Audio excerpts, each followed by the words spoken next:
Now, for example, we want to use this numeral system of decimal or the radix part of this parseInt function inside our parse3 variable. So what we need to do in here is that we just need to pass the base of the numeral system that we're referring to. So if we want to use the decimal system, then we pass the base of 10 in it. And let us now save this and look at what the code implies on our browser. So let's open this on our browser, and it gives us the value of 1. So because by default it always uses or chooses the decimal numeral system or the base of 10, so we are not seeing any sort of changes in here. So what if we want to use a different numeral system, and if we want to use, suppose, the binary numeral system that has the base of 2? So let us now change the variable, the first argument, and we shall pass parse1 that holds the string of 1, 2, 3 in and ABC. So let us now save this. So what we see in here is just the number 1. So what we discussed earlier in our previous video is that the binary system has got the base of 2 because it only holds the number 0 and 1. So in this section, in this alert box, we see the number 1. The change that occurred in here is that the parseInt function only parses the numeric value that is matching with the base of 2, or that is matching with either 0 or 1. So it only finds that the first number of the first digit is matching with this base. So hence it produces that on the browser. But the other ones, although they can be converted, but the parsing function does not perform any sort of literal conversion from number to one number system to another number system. What it does is that it takes a string and it converts a primitive data type of string to a number. So that's why we're not going to see any sort of conversion of a numeral system. Now that was all about the numbers. Now we need to move into our next discussion on booleans. So generally booleans are the values that we know as true and false. Now booleans are represented usually by two binary digits. The false is represented as 0 and the true is represented as 1. So what we know about this 0 and 1, there are also the voltage that are running inside the circuitry of the computer. So the digit of 1 implies that it has a voltage of that represents on. A circuit is on. But when we imply that a circuit has the value of 0, it gives us the representation of as the circuit is turned off.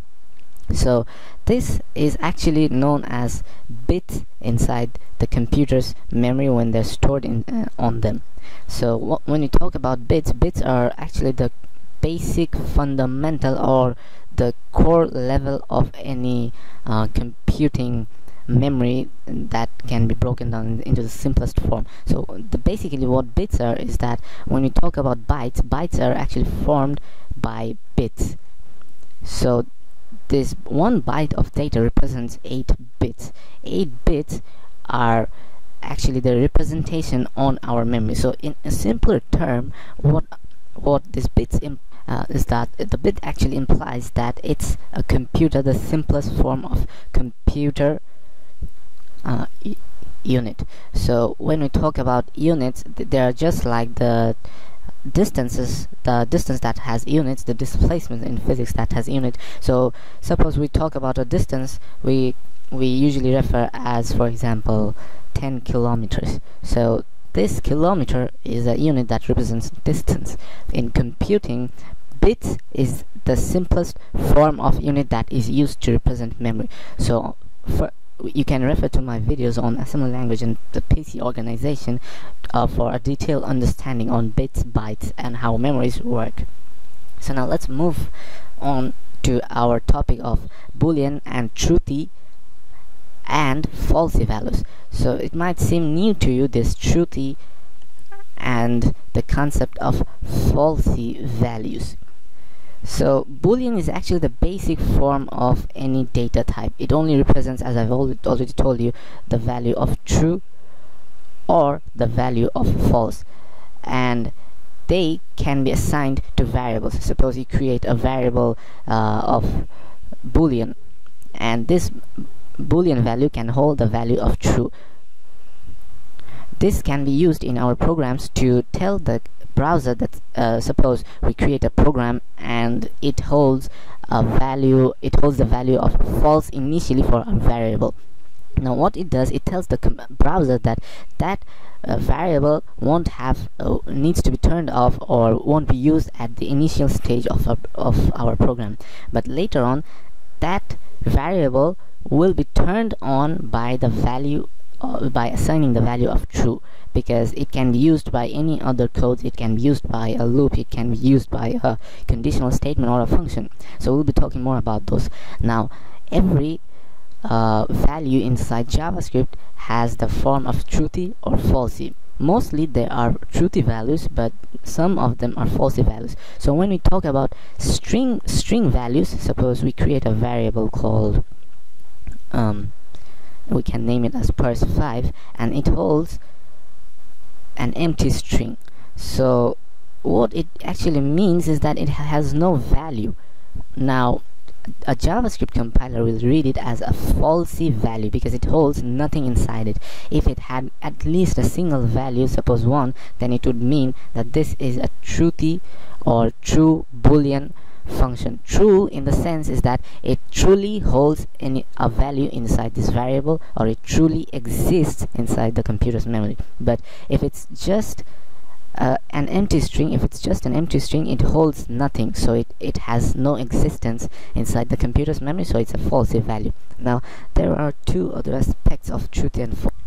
The primitive data type of number inside JavaScript can also react to, or can also be classified using this truthy and falsy classification.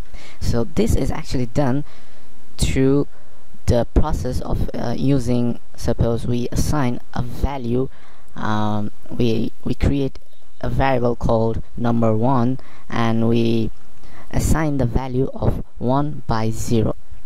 So this will be regarded as infinity, and this will be a true value. But when you talk about numbers, like when you talk about values like that are either 0, or that there are certain values that are known as nan, or not a number.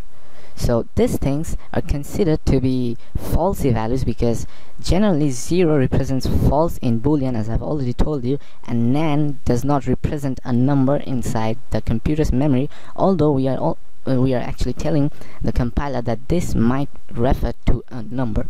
But what this nan does is that, so this nan actually takes such infinite values and it converts to the value of not a number.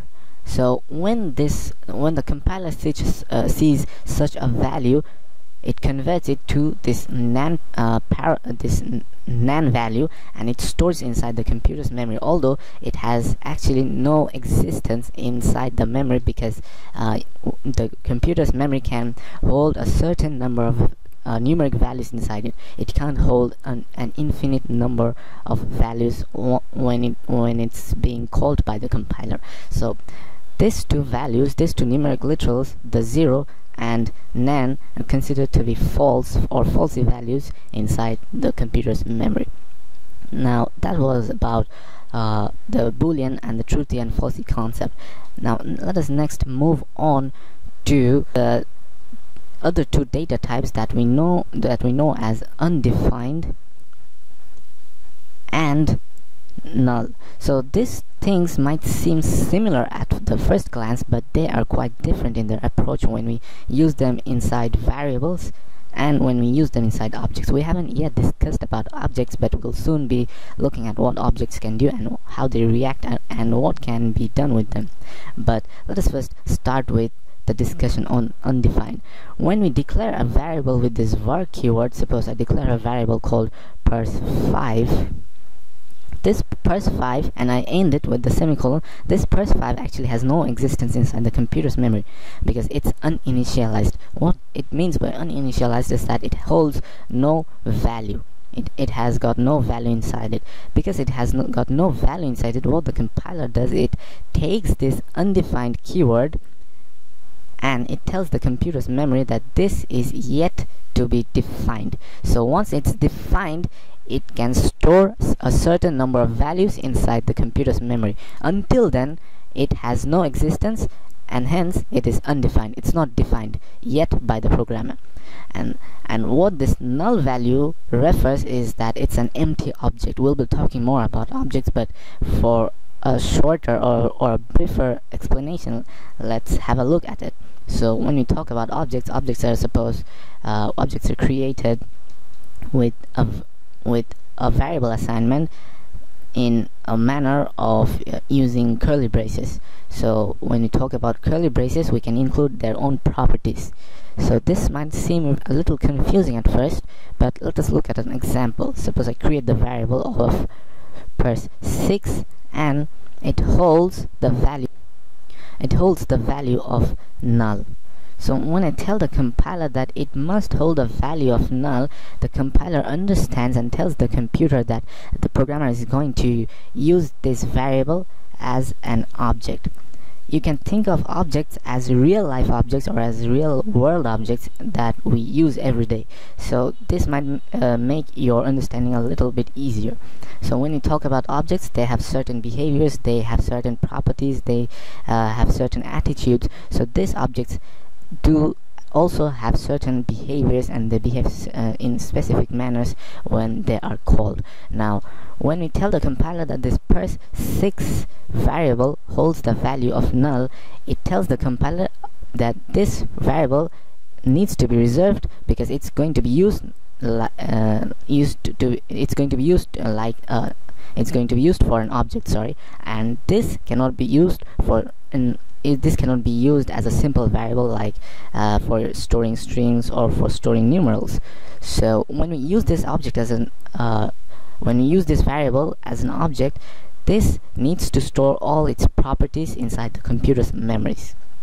And as we define or as we assign the null value, it actually holds no existence until we tell the compiler that we are going to store a property inside it.